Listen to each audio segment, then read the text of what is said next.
Welcome back, Trailblazers. Before we dive into today's episode, I want to take a moment to talk about a tool that has completely transformed the way I plan and navigate my hikes, AllTrails Plus. As a Trailheads ambassador and the organizer of the Yakima Valley Trekkers, I'm out on the trails a lot. One of my favorite features of AllTrails Plus is the ability to edit and create my own maps. Conditions change, fallen trees, washed out sections, or even a last-minute reroute. And with AllTrails Plus, I can adjust my route on the fly and share it with others so everyone stays informed and safe. AllTrails Plus also gives you offline maps, wrong turn alerts, and 3D trail previews to help you stay on track and make the most of your adventure. And the best part, you can get 30% off an AllTrails Plus membership with my exclusive link in the episode show notes. So whether you're planning your next big trek or just looking for a new trail to explore, AllTrails Plus has you covered. Check it out and let's hit the trail.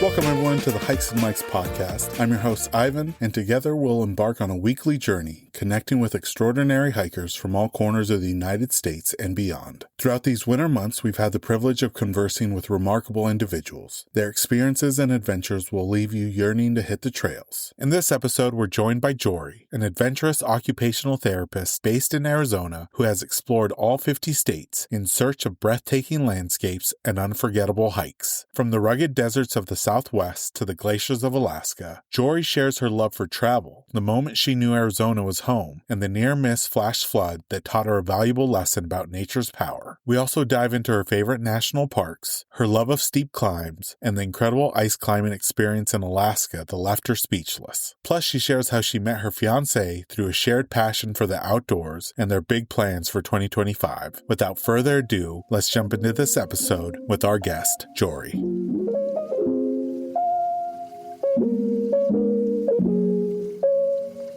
Welcome, everyone, to the latest episode of the Hikes and Mics podcast. I'm really excited to have this guest with us on the podcast today. She's going to be sharing about her amazing adventures, not just in the Southwest, but in Hawaii and elsewhere here in the continental United States and abroad. Jory, thank you so much for joining us on the podcast. We always like to start off by having our guests share a little bit about themselves and how they got started hiking. Hi, Ivan. Thanks so much for having me. I'm excited to be here on your podcast. I'm originally from Northwest Indiana, and I moved to Arizona a little over a year ago. I'm an occupational therapist at the Phoenix Hospital. I'd say I've been hiking about 10 years, maybe a little bit less. I got started somewhere between 18 and 20. I guess it just started off going to Florida for the first time. I was 18, 19 years old, and I wanted to take a detour in Gatlinburg. I really liked it there. It was really green. There was a lot of waterfalls and pretty rocks. So that's what started it all. The first time I went to Arizona, I was 23, started going to the West Coast, California. I was 22. And I spent my 21st birthday in Vegas. Going back to California, I really liked Malibu and hiking there. I took my mom with me, so I didn't get to do a whole lot of exploring. I did what we could, but I think those 3 trips really accelerated. I wanted more. I knew that the West Side was going to be my home. Pretty much the first time I went to Arizona, like I said, I was 23, and I cried on the plane leaving because I was just so happy, but so sad. I had never felt at peace so much in my life, and I knew that I'd pretty much get through school. And once I finished school, then I'd move out to Arizona. And so that's what I did. I would just say there's so much beauty in the plants, the trees, the flowers, the different birds here compared to the Northwest or the Midwest, I guess, and the sun. It shines every day here. You know, Jory, I don't think we've had a guest from Indiana on the podcast. I'm wondering if you could share a little bit about what the outdoor and hiking scene is in Indiana. Yeah, so when people ask me, I often tell them that I'm from Chicago, just because to get downtown, it's about 45 minutes, but I'm actually very close to the dunes, the Indiana dunes. It's about 30 minutes. In high school, I had to run those dunes for cross-country workouts. As far as other outdoor activities, there's nothing really close, just the dunes, and then there's a couple parks. If you go south towards Indianapolis or west a little past Chicago, there's a couple, but it's nothing adventurous. Oh, man, I can't imagine running through those sand dunes, especially for cross country. That must have been quite the workout. I can remember it clear as day. It was 25 minutes. They wouldn't let us stop, no water breaks, and it was the middle of summer in the Midwest. It's very muggy and humid, so those were times that I'm happy that I don't have to go back to. And like you mentioned, you're currently based out of Arizona. What drew you to Arizona, and how does it feel to call the desert landscape home? It's a tough question. It's one of those things that I came to visit when I was 23, and I knew something in my heart. I felt a peace that I had never felt before. I was just so happy and so content, like I said, with crying on the plane. So I knew that I was going to make that my home one year or the other. I love it. It's different from what you're used to, but when you get through the desert hot months, there's a lot of hiking that you could do up north or down south, whether it's Sedona or Flagstaff, Tucson, anything like that. I really like a lot of the plants and the flowers and the birds, all the animals you don't get to see at home. It's very enjoyable. I like the landscape a lot. It might not be all grass, but hey, there's turf. And, I kind of shared with you before we started recording that I spent a few years there living in Tempe, Arizona. And, I think towards the end of the second year, I was starting to get a grasp on how to deal with the summer months. How long would you say it took you to kind of get adjusted with those summer temps? And then what were some of your favorite places to go and explore to escape the heat? Honestly, everybody at work, we would all sit outside and eat lunch, and they were telling me, yeah, enjoy these days while you can. We're not going to be able to eat lunch outside much longer. But honestly, I found that when you're eating lunch in the dead of summer, it's not that bad, because when you're in Arizona, it gets really hot around 4 or 5 o'clock, where in a lot of other areas, the peak temperatures are 10, 11, 12, 1 o'clock. So it's just different here. I wouldn't say I really had to adapt at all to the weather. I think I'm always such a cold person, so I was really looking forward to the heat. When I didn't have time to hike, I'd go swimming in the community pool every week, a couple days a week. Otherwise, if I was able to escape, I would go up to Sedona or I would go to Flagstaff. I think two of my favorite escapes that we did, we went to the Bob Bear Trail. It's pretty common on Instagram that you see the water is as blue as it looks. We went there right before April. It was in between our birthdays, so we went like the last week of March, and we were able to actually swim in the water. I say that we went before April because that's when you need a permit, and we just figured that we'd see what it was like if we could go before the permit, if it was going to be warm enough. And outside, it was probably 60, 70 degrees tops. And then we were able to swim in the water, which was absolutely amazing. It was very nice. Looking back on it now, I just had a memory. We went to Cathedral Rock this time last year, which is up in Sedona. And I can't believe that the temperatures held strong for us. We just had like a long sleeve and a pair of pants. We went right at sunset. It was a really nice short hike for sunset, but there was a lot of scrambling. It was just very peaceful being on the edge and taking those beautiful sunset pictures and taking it all in. There were some people on there. It's not like it was a desolate hike or anything, but having your own little area to enjoy the sunset and just look at all the beautiful reds up there. Yeah, Sedona was one of my favorite places to visit, and I loved going there during the off season, those winter months, because the trails tended to be a little bit less crowded. I think a lot of people, when they think of Arizona, they think of the desert, but like you mentioned, there's some absolutely gorgeous lakes, rivers, streams in and around Arizona, whether it's north, south, east, or west. You've been able to already share a couple of favorite destinations. How about favorite adventures that you've had so far in Arizona? Are there any that kind of stick out for you? My favorite adventures, that's tough. I would say a really good adventure. I know it's quite a ways from where we're at, but going up to Page and Antelope Canyon, that was beautiful. I know you have to have the tour guide to take you through, but that was amazing. And then follow up by going down to Lake Powell and looking at Horseshoe Bend too. That was a great adventure. And it's pretty reasonable for people of all ages and all abilities too. Yeah, Page is just absolutely beautiful. I know it's towards that landing strip section of northern Arizona, but lately I think I've been pinning a lot of places in and around Page just because that place for hiking and outdoor recreation, it's a real gem for the state. One thing that caught my attention from your Instagram feed that I definitely knew I wanted to ask you about is about the flash flood that you narrowly escaped at Water Wheels Falls. Can you tell us a little bit about that experience and what was going through your mind? Oh man, Yeah, what a day. Josh, my fiance, and I, we are with a group of people, which it's pretty uncommon for us. We might hike with like one or two other people, but we were a group of 8 people, 9 people. It was one of my friends from back in Indiana that moved out here. She had a bunch of friends that we had never met. So it was just a big group of us. We did the railroad tunnel first, and then the weather was permitting. We went to Waterwheel Falls. We got out there and the weather looked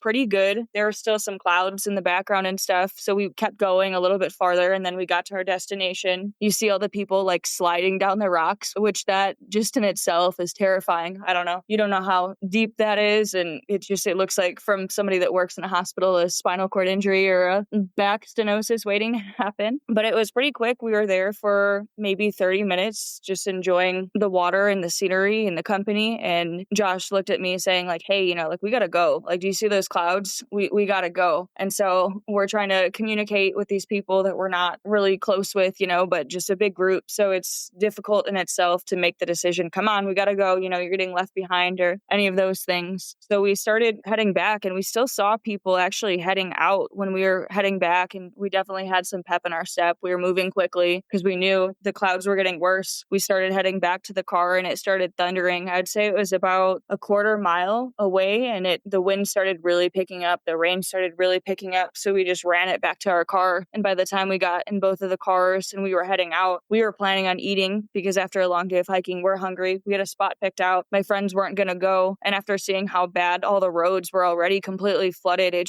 was treacherous to try to drive in that. We pulled over. We got to our destination. They did. And I was just praying, hoping that all the people that hadn't turned back were able to get out. Because coming from the Midwest, I've never experienced anything like that. So it was very humbling and a very good learning experience. Yeah, there's a couple nasty monsoon storms and even haboobs that rolled through the valley when I was living there, and they just come in so quick, and the amount of water that they dump into the region is just truly remarkable. I can only imagine being in a closed off trail that can funnel that water. It could be a harrowing experience. When you guys started to head out, did other people that weren't part of your group start heading out at the same time, or did some people end up just staying behind? No, there was several people that just stayed behind, which made it even more scary. In that instance, what are you supposed to do? Look at the people and be like, hey, there might be a flash flood coming. I think that you should turn back. Everybody is their own hiker. So it's a really tough call,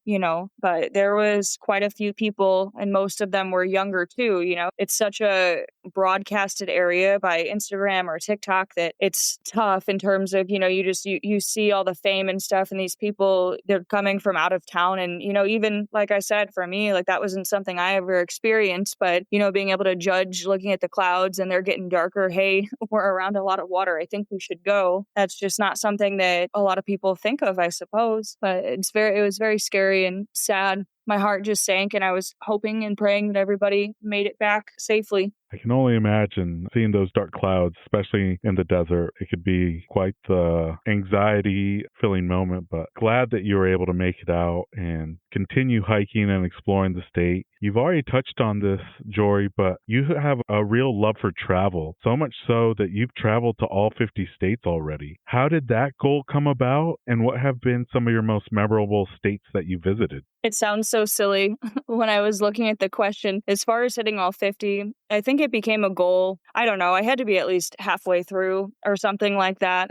And it came about. I ordered off of Amazon one of those scratch off maps with the national parks. And I scratched off where I had already been. And I figured that I might as well just keep going. I didn't have like a specific year or anything that I wanted to hit all the states. It was just becoming like a great addiction that balanced me out. So it always, like, mostly this happened in grad school. So every time that I had a couple days off, or I had winter break or spring break or a week in between clinicals, I was booking a trip. I really enjoy planning trips. It's a lot of fun to me. And I like to have things like a very strict itinerary where I might put too much stuff in, but hey, at least I did my research on all the options in case there's like a plan A and it turns to a plan B. It became like a huge addiction. And then now with being in Arizona, it's crazy. Like back home, I always tell people when they ask, just for comparison reference, aside from the dunes, if you're thinking like just in my town, which is a good sized town. But I tell people that the highest mountain to climb is the landfill, it's pretty accurate. Aside from the dunes being 30 minutes out, there's no mountains that you get to enjoy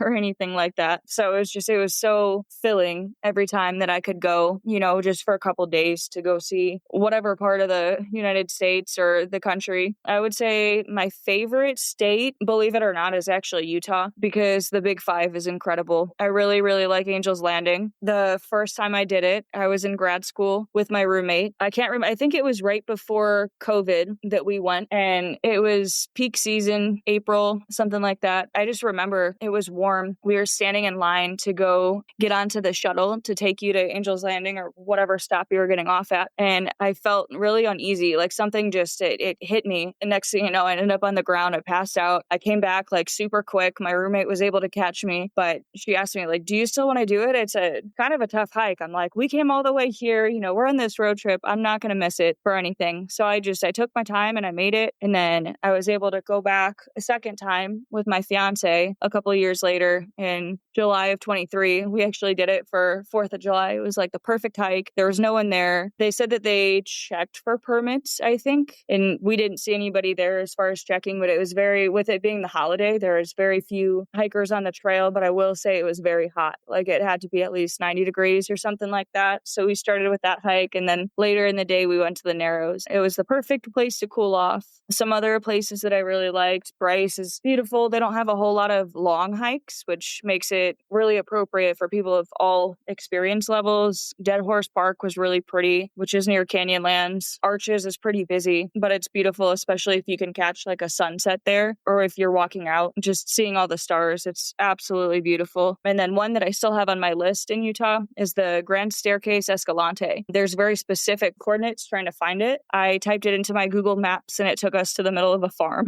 So that one's on the list. Stay tuned. Maybe this year, maybe next year, but I'll be there. Don't you worry. And then as far as other places, Hawaii holds very high. Alaska was very nice too. The only thing, we caught a lot of rain when we were there, but Hawaii, Alaska, Utah, Arizona, I would say those are the top 4. Yeah, I got to agree with you. Utah, and I've said this before, but it really could be a national park on its own, just because there's so much natural beauty, not just in the national parks that already exist, but even in their state parks. I mean, some of those do rival national parks in the United States, just in sheer beauty and uniqueness. I did want to ask, do you remember what was the 50th state that you ended up visiting? Oh, of course I remember. It was Alaska. And I had a little sign that I drew just like on the back of one of the yellow pads. I just drew on the back of the cardboard with all my colored markers. This is my 50th state. And I made a little video about it because I was so excited, because Alaska is definitely out of all the places, in my opinion, Alaska is the priciest to go to for sure. And Alaska is not somewhere that you can just go for a couple days and feel satisfied. We did 8 days there and I wouldn't change a thing. It's so huge. I mean, you could probably spend a week at each national park or just natural beauty in Alaska and barely scratch the surface of it. Now, Jory, you've already mentioned, traveling with your fiancé seems to be a huge part of your most recent adventures. How do you two plan your trips? Do you both have the same sense of adventure, or does one push one another to kind of explore maybe a little further, a little bit higher? No, it's definitely mutual. So I'll give you a little piece of random not advice, but I'll give you just something random about me. So him and I actually met on Instagram in October of 2022. He had followed me based off a different page sharing one of my videos about a hike that I did in Lake Tahoe. And I looked at his page and it looked like he was based out of Denver, which I was planning a trip to go in a couple weeks. So we were just talking things off all casually. And then I sent him my itinerary. I said, hey, you're local to this area. Can I send you my itinerary? Can you tell me if there's anything you'd recommend or you'd take out? Do you think I tried to cram too many different hikes in different areas in the short amount of time that I'm going to be here? So he helped me with that. And then we kept talking and I decided that I wanted to meet him and see what he was like in person. I did have a different friend with me from back home that had moved out there. So we were all together. It's not like I was meeting some random stranger or something like that. That's pretty much history. From there, we did distance for a year. I ended ended up planning most of the trips. I said, hey, I want to go here. What do you think? Hawaii, Alaska, Vegas, Utah, Colorado is beautiful. Show me some of your hometown. So pretty much from there, it was just history. I typically will plan the hike, or if we're going on an adventure, I will do the research and I'll show him all the pictures or videos or stats on the hike and the difficulty and just ask him if he's cool with it. But of course, I'm always open to if there's somewhere he wants to go, because he's mentioned a couple places and we go. But yeah, it's usually me and my sense of adventure just asking, hey, this place, that place, your turn, you could pick. And man, you guys have tackled some pretty gnarly trails and seen some amazing viewpoints, both on Oahu and on the mainland. What draws you to some of those more extreme, challenging trails, and how do you mentally and physically prepare for those challenging hikes? I think the biggest thing with, I don't know, go big or go home with stuff like that. Obviously, there's still some hikes that we haven't conquered. They're a little bit longer, proper training, things that people totally don't even look at, I think is really important. Like, for example, our most recent strenuous hike was Flatiron. And with that, we made sure that we had a lot of protein for dinner, no processed food. I think we did like bison burgers, something like that with the salad, making sure, no alcohol the night before, drink your electrolytes, make sure you're drinking enough water. But also the day of, we brought peanut butter and banana sandwiches with honey. We brought electrolytes, coconut water, plenty of water, all the things like that. But also overall, just continuously training up to this point, even if it's not doing super long distances and stuff like that, continuously exercising and making sure that you're safe to go forward. I was looking up the reviews the night before on all trails, and there was people saying like, you should go for it. If you're a beginner, it's totally fine. A fine trail, I wouldn't discourage it. And then when we were on the trail, there were some older folks at the bottom asking a girl hiking alone in front of us, like, would you say our grandkids could do it? And,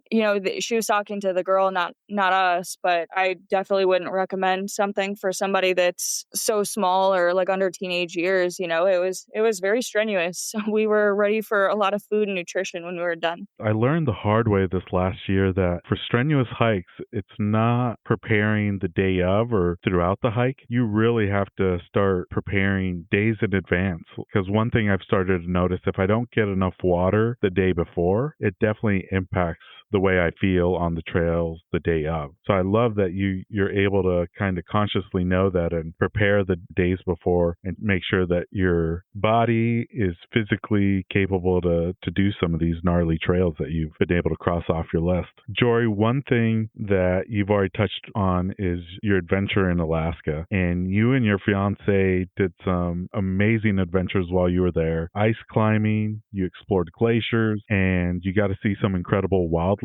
How was it hearing the cracking sounds on an active glacier? And how did that experience compare to anything else you've done in the lower 48? Matanuska Glacier couldn't compare to anything else in life, honestly. As I sit here and try to reflect on it, hearing the cracks of the glacier and realizing that you're actually on a glacier, it just felt so surreal. And I think the craziest part of it, we got lucky and we only had our 2 tour guides. So it was him and I, and then our tour guides. And then they give you an option too at the end where you actually get to climb up it. That was really cool. And it's not like you're doing something unsafe and you're climbing really high or anything. It's probably 30 feet, but still being able to do that and rappel down, it was amazing. Highly recommend that if like anybody's going to Alaska to look into that. And, you got a chance to also visit Denali National Park. And one goal that you set out for yourself was to see the big 5 species there. Can you tell us a little bit about the big 5 species and some of those encounters that you had? And what was it like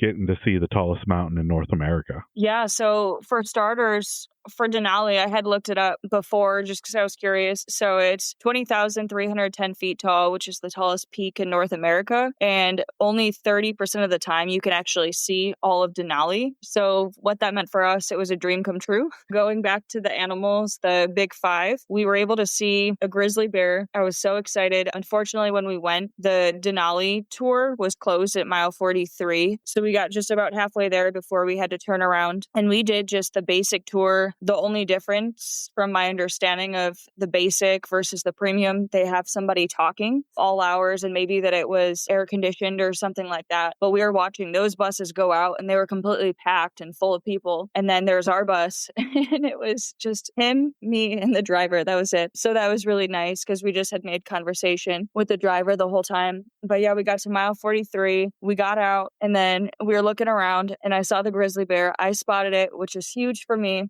because if you know anything about me, I don't normally get to be the first one to see things. He has an eye for animals, for detail, all of that stuff. So it was a really exciting moment that I was able to see the grizzly. We watched it. It was walking away. It wasn't coming towards us, but the bus was very close, just in case emergency. The other 4 animals of the big 5, a moose, a caribou, a Dall sheep, and a gray wolf. So we were able to see the moose. We saw them all over Alaska. Honestly, it was really great between the moose, and we also saw a lot of eagles to the point where we're like, oh, it's just another moose. It's just another eagle, you know.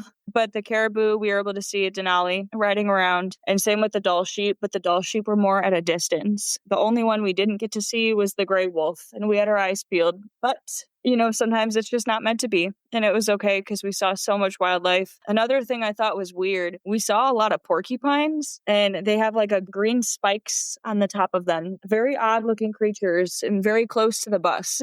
Very, very close. But it was a very fun bus ride that we got to have all by ourselves and the driver. Oh, that's wild. I would have never thought like porcupines would be able to survive the winters of Alaska, but I imagine, you know, they're probably all over the place, especially in those rocky fields. What a truly amazing adventure that you had there in Alaska. And I think for a lot of us, it's on the bucket list, if not high on the bucket list, just because it's one of our last open frontiers that you can really kind of go out and explore. You know, one of the regular segments, Jory, that we like to do here on the podcast is we like to do a deep dive into our guests' Instagram and ask them about a particular post or reel that catches our attention. And one place I think in Arizona that sometimes doesn't get the same attention as other places, and maybe it's because it is a little crowded at times, but Tonto Natural Bridge State Park near Payson was one of my favorite state parks in the state of Arizona. And one thing that caught my attention is you mentioned not only that it was underrated, which I totally agree, but you also suggested skipping the tourist trail that everyone uses and actually going the back way to the waterfall. What about that spot stood out for you, and what was it exploring off the beaten path?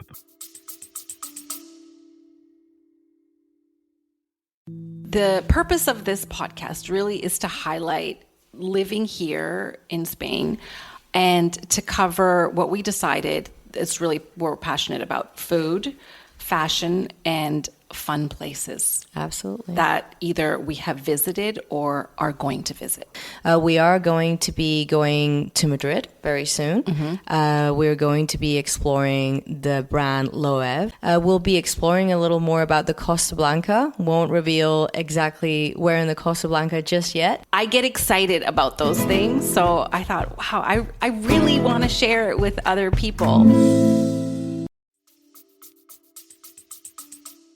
You know, it's funny. So I had done my research, you know, all trails, and I was trying to find like that was the normal way. And then there was some girl on Instagram talking about the back way. And I was like, okay, we're going to find it. But ironically, we made up our own beaten path again. So it was like the first stop. I think there's 2 or 3 different places, like trailheads or whatever. So we just stopped at the first one. It said it was like a 1/4 mile. And so I looked at Josh. I was like, well, do I need to put my shoes on? Can I just wear my Birkenstocks? And so he's like, no, it's short. We'll be fine. So off I went in my Birkenstocks. We were going the back way, of course. At first, it was just a short trail, but then the trail, it kept going. So we did the short 1/4 mile, and then we kept going. We had seen some people just sitting up on perched up on a rock. It was pretty high up, maybe 10 feet or something. And, you know, we were kind of looking at them like, well, if they're sitting there, they're looking at something. And so we kept going. We talked to them for a brief minute, and they're like, oh, the waterfall is right over there. Just keep going. And so we had some climbing to do to get through the back way. It was definitely slippery. And then at the end of the day, I'm really happy that I did wear my Birkenstocks because I was able to use my feet to grip. And I think that's a way better option. I don't know. For me, I felt very grounded to get through. But taking the back way and getting the proper lighting and just enjoying the waterfall where there's very minimal people around, it was really, really nice. We did end up going back and we wanted to see what it looked like from the front view. And that's where all the people were taking the stairs down to get there. And it didn't even compare going the back way. I'm happy we were able to be mischievous and explore and, find out the back way instead of just doing what everybody else says. Overall, it was very safe. There's a lot of rocks you had to be careful of, but nothing too dangerous by any means. It was very wide open and you could see the waterfall from afar, or at least where the waterfall was going to be. That's one thing that I love about that little state park is, there are areas in the park that are crowded, but you don't have to travel far to kind of escape the crowds. And you do get places all to yourselves or with maybe just a handful of other people. So I'm really glad that, you were able to explore that park and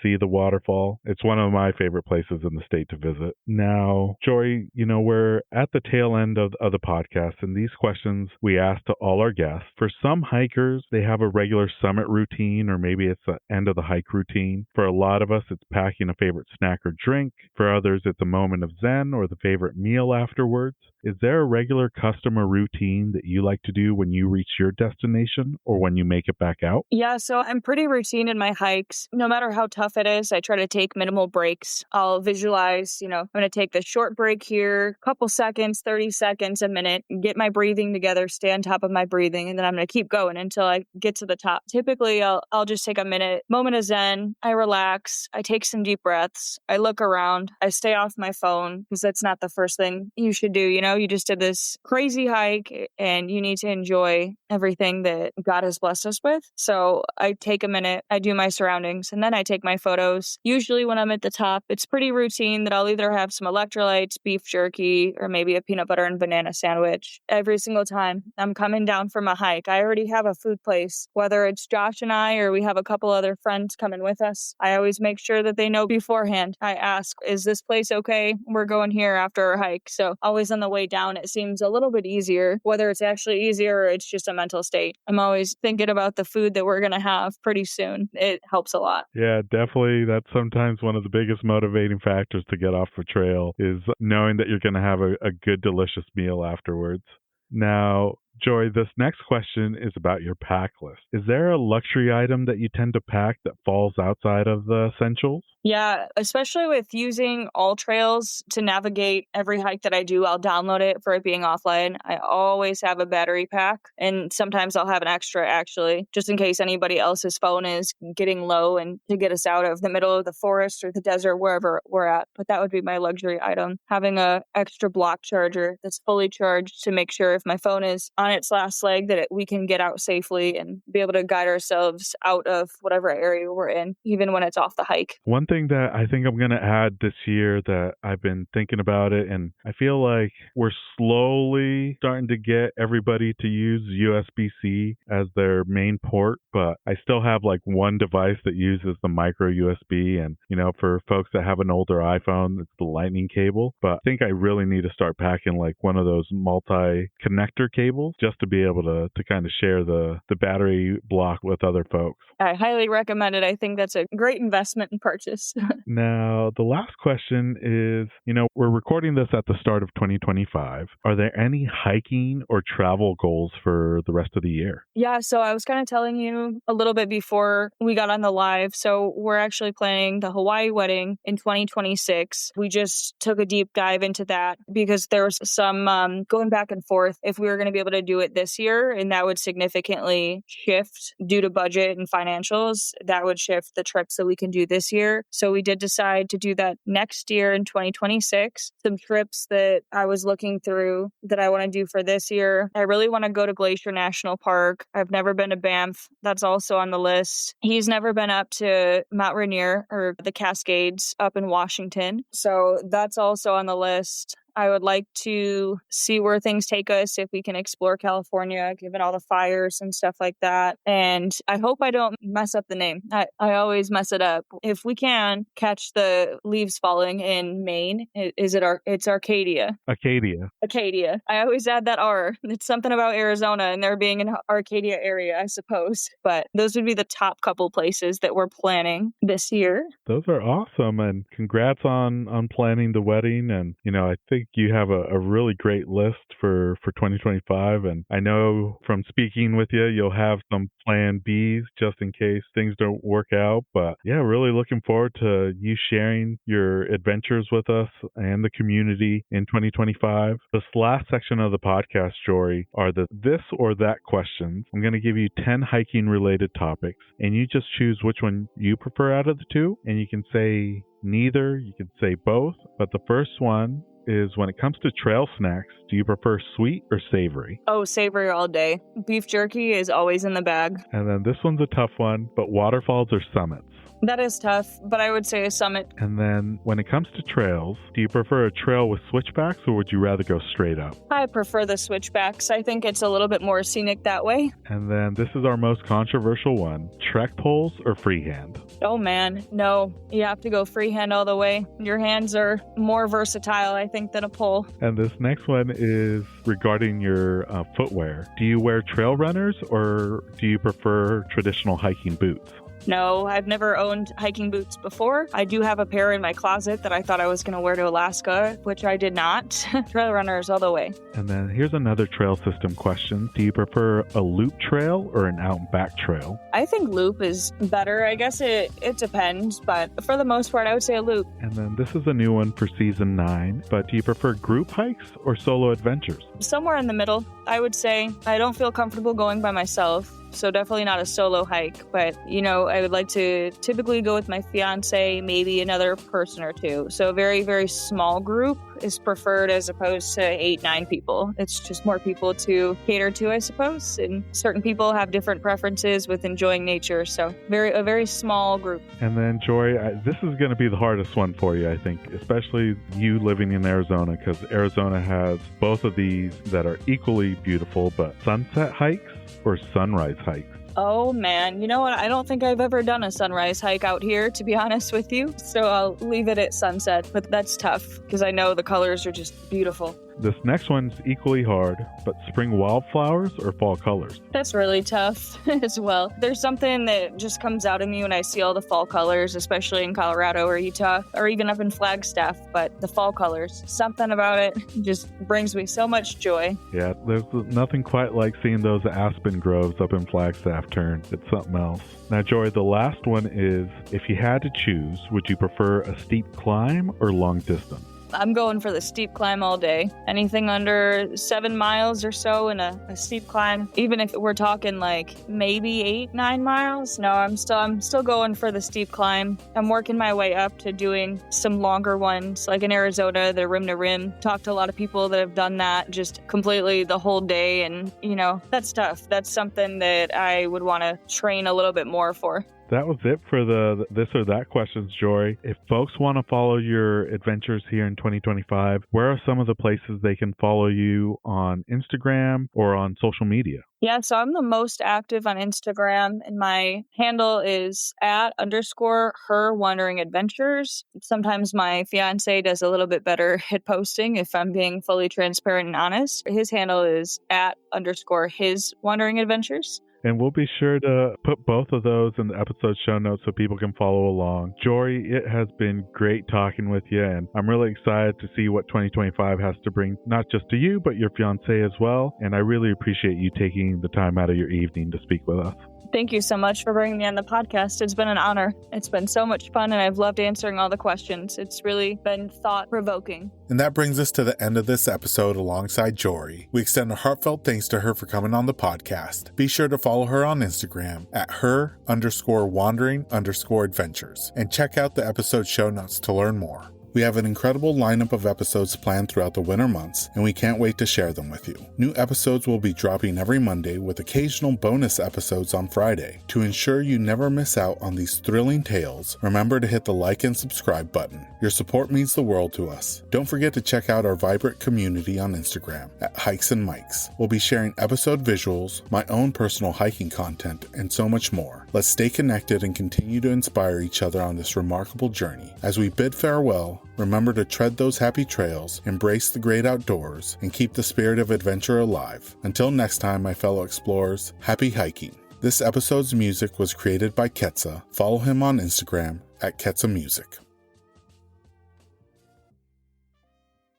This episode is brought to you by Ursa Minor Outfitters. Folks, I'm absolutely in love with my loon mug. It's handmade, it's an absolute piece of art. Whether it's at the office or at the house, people keep asking to check it out. If you're not a loon fan, they also have other beautiful mugs for wildlife fans of moose, bears, and eagles. They specialize in products highlighting the outdoors and local pride through quality design by local artists. They've even started expanding into items beyond mugs, like apparel, dog accessories, and soon candles and more. They also try to partner and highlight other small businesses, and in some cases, forgo profits in lieu of charitable giving to help their community, such as the dog rescue. So check them out, ursaminoroutfitters.com, and enter promo code HikesMikes10 at checkout to receive 10% off your order. And for our four-legged hiking partners, they also have a portable silicone dog bowl and also a sweet over-the-collar dog bandana. Go check them out, ursaminoroutfitters.com, and don't forget to enter promo code HikesMikes10 at checkout to receive 10% off your order.